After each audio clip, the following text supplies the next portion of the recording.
Siamo con Nicola Comin e con il figlio di Enrico Sperotto, un ex compagno di squadra di Nicola. Ciao Nicola, grazie per la tua disponibilità. Grazie a voi, grazie a voi. È appena terminato l'incontro valido per il girone di qualificazione di Coppa Italia, il fine del girone d'andata, la quinta giornata. Tiene si è imposta per 5-2, direi meritatamente, in virtù soprattutto di una condotta di gara molto attenta in fase difensiva. Sì, direi che soprattutto è stata la vittoria di una squadra matura che ha giocato solida, quadrata, consapevole dei propri mezzi e dei propri difetti.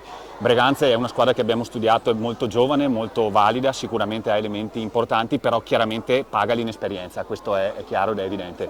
Più partite giocheranno, più cresceranno in esperienza, però le qualità ci sono. Diciamo che ha vinto la nostra esperienza e secondo me la nostra solidità e il quadrato dietro ha retto bene. E ovviamente l'abilità di saper trasformare le situazioni, in particolare i rigori e le punizioni. Questo fa tutta la differenza del mondo nell'hockey di adesso, cioè avere buone percentuali di realizzo fa tutta la vita, ti cambia. Per quanto ti riguarda, guardate, va bene, facciamo lo scoop, ti ho fatto esordire io. È vero. 2002 era il 15 anni, 95, 1900.